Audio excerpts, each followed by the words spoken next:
नमस्कार। मैं सुनील कुमार आपका स्वागत करता हूं आपके अपने चैनल क्या ऐसा होता है। दोस्तों, काफी बार ऐसा होता है कि हम बिना जानकारी के किसी भी तीर्थ स्थल पर, जैसे उदाहरण के लिए मैं बता रहा हूं, मैं पितृदोष की पूजा करने जा रहा हूं, या फिर किसी तरह का पितरों का श्राद्ध करने जाना है मुझे, या फिर कुंडली में राहु केतु की वजह से कोई समस्या है, या फिर किसी तरह का ग्रहण दोष। जब हम जाते हैं तो जब जानकारी को ढूंढने का प्रयास करते हैं ना, इससे पहले क्या करना चाहिए, क्या करना चाहिए, क्या करना चाहिए, तो पूरी जानकारी मिल जाती है, उसके बावजूद में कुछ चीजें अधूरी रह जाती हैं। जैसे बहुत सी बार आप देखिए, आप अपने घर में किसी एक छोटे से पेच को रखिए कि समय पे इसकी जरूरत पड़ेगी तो मैं यहां पे इसे यूज कर लूंगा, लेकिन जब जरूरत होगी ना, वो आपको मिलेगा नहीं।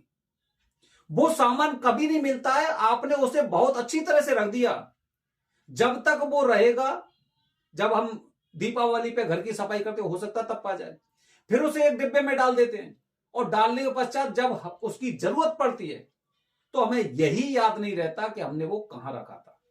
यही हम में से बहुत लोगों के साथ ऐसा होता है कि जब वो किसी तरह की पूजा करने जाते हैं तो या तो उन्हें जानकारी नहीं रहती, या फिर वो भूल जाते हैं कि अर्जी, पूजा से पहले अर्जी कैसे लगाएं और कब लगाएं।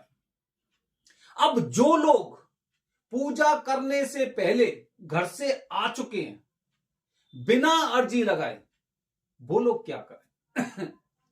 सोचिए, वो लोग क्या करें जो त्र्यंबकेश्वर पहुंच गए हैं, महाकालेश्वर पहुंच गए हैं, जिन्होंने हमारा यूट्यूब चैनल ही नहीं देखा था, जो ऐसी कोई चीजें नहीं जानते थे। वो तो केवल ये जानते थे कि विशेष मुहूर्त कुछ होते हैं, या फिर हम कभी भी जाएंगे तब पूजा हो जाएगी।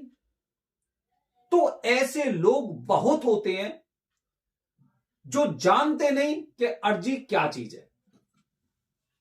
तो दोस्तों, अगर आप भी उनमें से शामिल हैं कि आप घर से बिना अर्जी लगाए आ गए हैं, और मेरा वीडियो आप या तो ट्रेन में देख रहे हैं, या अपनी धर्मशाला में देख रहे हैं, या फिर गुरुजी से पूजा कराने से पहले देख रहे हैं, तो यह वीडियो आपके लिए है।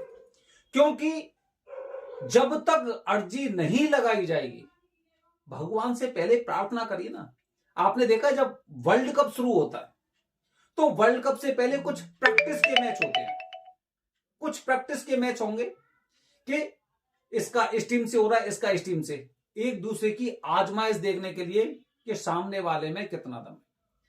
इसी तरह से हर कार्य से पहले, जैसे कि अगर आप घर बनाते हैं, घर बनाने से पहले ऐसा नहीं कि सीधा एकदम घर बन जाता, सबसे पहले एक नींव, घर की नींव भरी जाती है, एक मजबूत नींव भरी जाती है। ये अर्जी वही है कि पूजा से पहले आपकी एक प्रार्थना होनी चाहिए।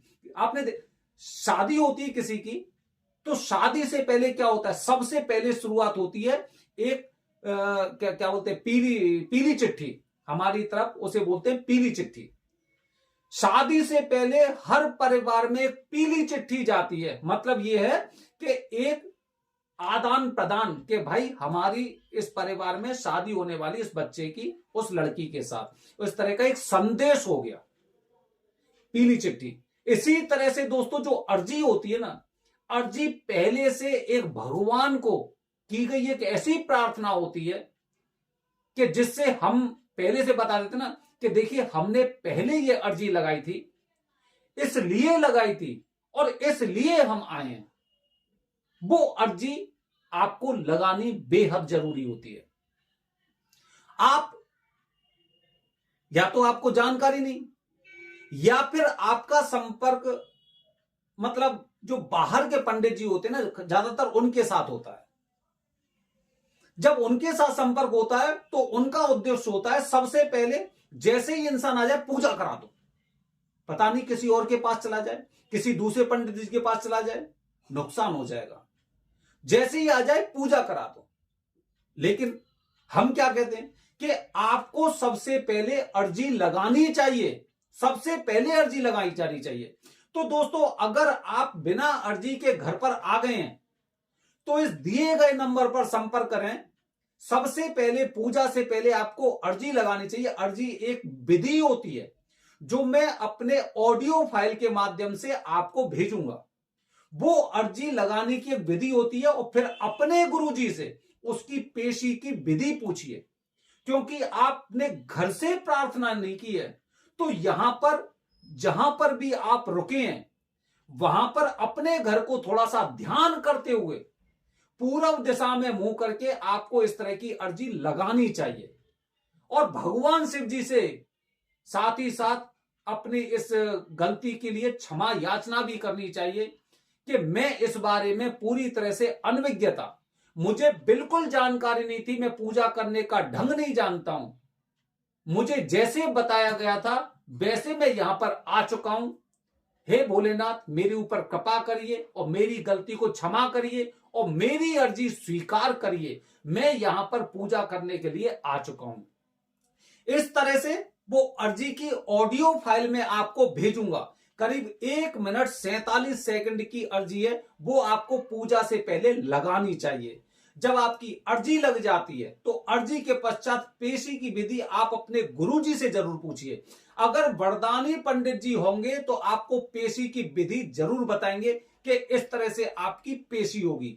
जब पेशी हो जाती है, काफी बार जैसे विशेष मुहूर्त होते हैं तो गुरुजी कहते हैं कि पेशी आप पूजा के बाद कर लेना।